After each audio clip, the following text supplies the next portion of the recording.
तो कांग्रेस पार्टी की तरफ से ये बोला गया कि आप एमएलसी दी जा रही है, आप आके एमएलसी ले लीजिए। एमएलसी लेने के बाद वो ये सोचा कि अब एक टारगेट बना के चलना चाहिए।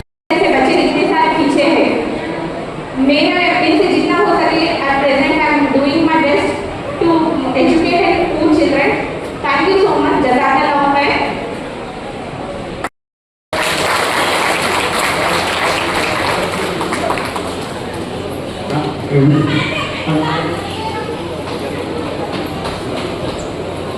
और दोनों एमएलसी के तहत वो एक साथ भी काम कर चुके हैं, तहनीत पेश कर रहे हैं।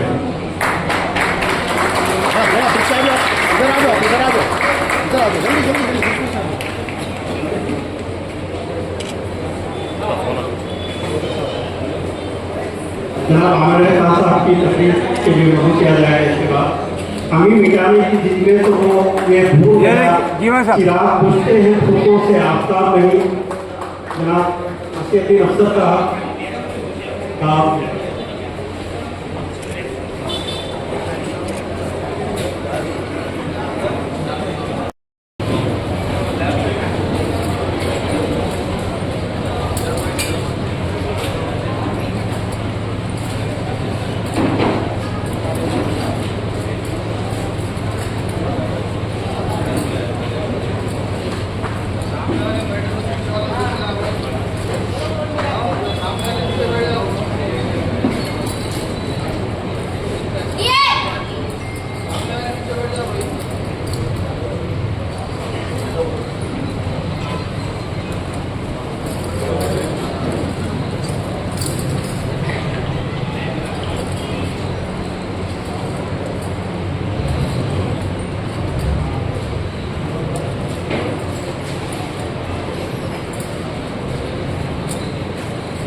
और मैं अपनी बात शुरू करने से पहले एक बात का भी ऐलान कर दूं कि यहाँ पर जितने भी नीट के एस्पिरेंट इस साल के बैठे हुए हैं, क्योंकि अभी हमारी काउंसलिंग शुरू नहीं हुई है, हमारा तेलंगाना का मामला सुप्रीम कोर्ट में अटका हुआ है और इसका फाइनल जजमेंट जो है ना कल इंशाल्लाह सुप्रीम कोर्ट देने वाला है। तो इसके बाद ही हमारे काउंसलिंग का प्रोसेस शुरू होगा।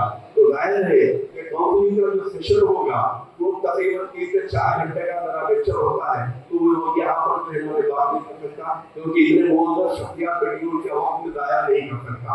तो इस तरह से जो भी यहाँ पर एस्पिरेंट्स है या उनके पेरेंट्स है जो नीट के बारे में इस साल या आने वाले साल जो नीट का प्रोसेस और प्रोसीजर जानना चाहते हैं वो लोग ठहर जाए।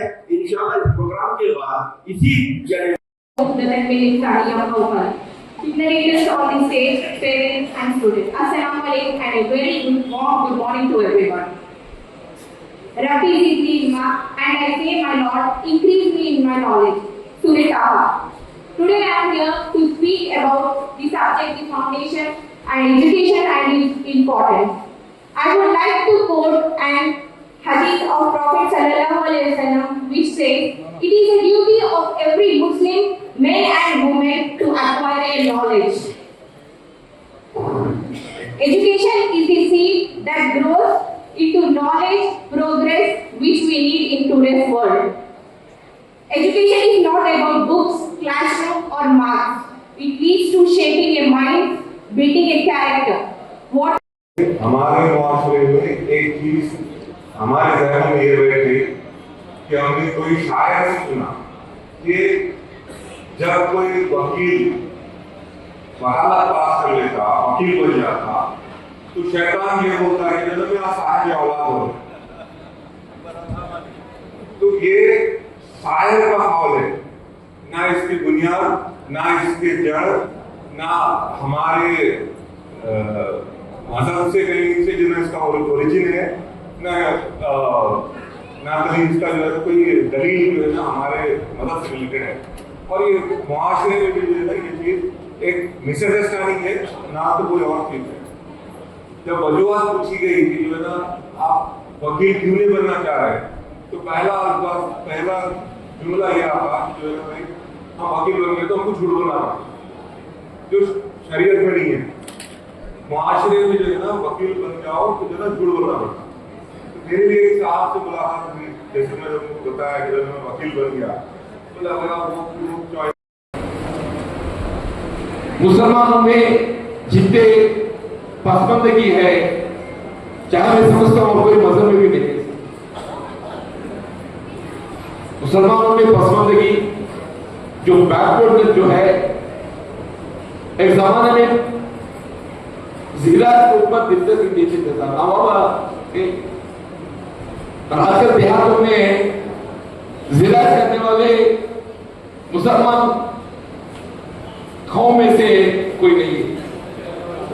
पूरा शहर में आके शिफ्ट हो गए, पूरे शहर में आके शिफ्ट।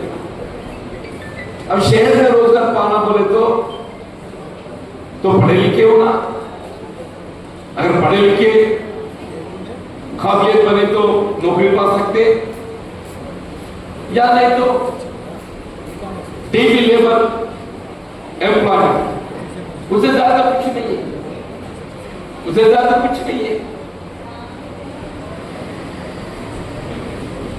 अब 75% बिहार में, एक 25-30% शहर में रहे, जो देहात में रहे हमारे हिंदू बहना है, हर हिंदू बहन कुछ तो कुछ काम करते हैं, और हिंदू बहना कुछ तो कुछ काम करते हैं ज़िराअत पे। हर हिंदू बहन ये रोजगार ज़िराअत में समझो, ऐसी कुछ ज़िराअत के ताल्लुकात से समझो, या तरकारी बेच के समझो, कुछ तो कुछ रोजगार पाने में हर हिंदू बहन जो है कम से कम रोजाना 340 रुपए तो कमाते, मतलब 10,000 रुपए तो हम जितने मर्द कमाते उतने हमारा बहन भी, हमारे घर वाले भी काम करके घर को चलाने में हमको मदद है। पर ये मुसलमान में कहां तक हो सके? ये मुसलमान में इस वजह नहीं हो सक रहे, हमारी कमाती बहना, हमारे घर वाले बाहर जाके काम करने के वास्ते ऐसे कुछ काम मिलना चाहिए। जब काम ही नहीं है तो कहां जाते? जब काम ही नहीं तो कहां जाते? हमको जो है देहात में कम है, समझो इनोवेशन से national rural employment guarantee scheme, ये मरकजी हुकूमत की प्रोग्राम है। ये मरकजी हुकूमत जो national rural employment guarantee scheme है से हमारे बहन 100% से कुछ तो कुछ काम पा, जो इनोवेशन में जो जनाने एनरोलमेंट है पूरे के पूरे 100% हमारी बहन, मतलब हिंदू बहन,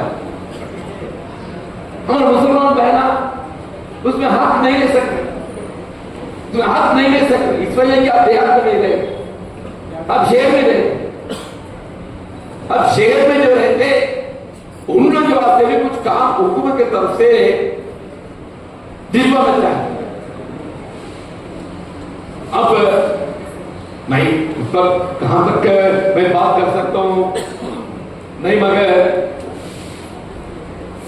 हमारा बहना पढ़ने को आगे बढ़ रहे, हमारा बहना पढ़ने को आगे बढ़ रहे, पढ़ने के अच्छी लायक बन रहे, पर वो कहां तक काम आ रहे हैं?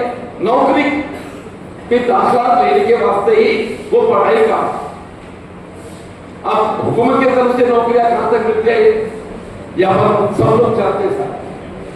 ये पढ़े लिखे वालों को 10% भी नौकरियां नहीं है, 90% दिगर हुकूमत प्राइवेट एम्प्लॉयमेंट पे डिपेंड हो।